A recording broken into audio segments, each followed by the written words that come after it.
So Vivek, you must be pleased with the performance of the SPAC so far. Do you have any idea of the type of company that you're looking for? We know it's likely to be in the TMT sector, and other assets have been out there as potential names in the past, like some of the Dish assets, for example. Any ideas you can give us? Yeah, Bonnie, we're entering the greatest wealth creation opportunity in human history.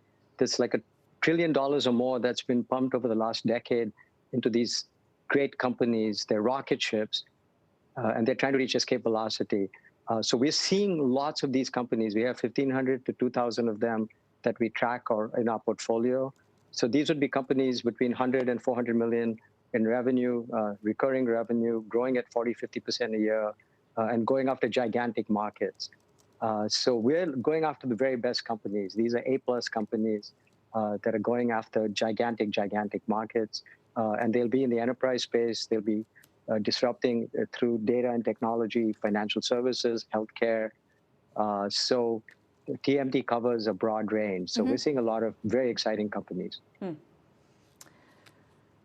We have to say that the history of the Special Purpose Acquisition Corp is not a great one, Vivek. They don't necessarily return wonderfully to investors. Obviously, there's a new focus on them now.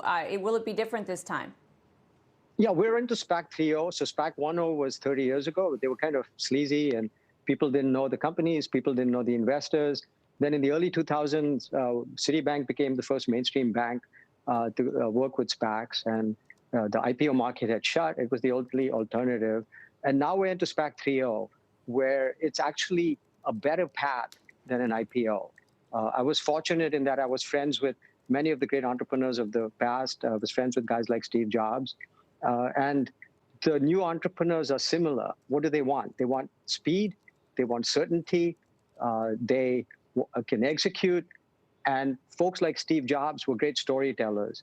The new generation of great entrepreneurs are also great storytellers, and they too want speed and certainty. So with the S4, which is what the SPAC allows you to do because it's a merger, you can actually tell the story. You can project financials. So I believe, and this year's market reflects that, where SPAC public companies are actually outpacing IPOs, that the best companies will be using SPACs in the future. Well, we're definitely looking forward to finding out what kind of assets, whether they be infrastructure or streaming or content or those kinds of assets that you do end up choosing, Vivek, and please come on and let us know. But I do have to ask you, you're in Orlando because you're in the bubble, the NBA bubble, and obviously you made a rocket joke a moment ago, which may not have been too well advised, but you're facing the Nets later on, and I'm wondering, what's your feeling about how the NBA has handled the coronavirus? Not a single case and games ongoing. That's right, and I was part of a subcommittee that we formed to shape how we would reopen. The NBA shut the lights off. We became the first sports team to actually shut everything down. And I believe that we're now becoming the first team, the first league to show how it should be done. Kudos to Adam Silver, Mark Tatum. We have the best leadership in sports. I get tested once, twice a day myself.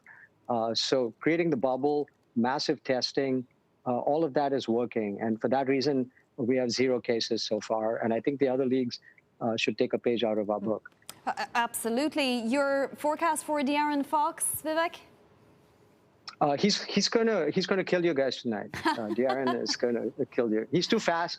He's too good. There's nothing you can do. You can't keep up with him. I'll send you a Fox jersey, number 5. I'll send you a Fox jersey. It's okay. Trust me, it's really fine. But at the same time, I might just be rooting for you now that you seem to be the underdog versus the Brooklyn Nets later on, starting at 5 p.m. Eastern. Vivek, thank you.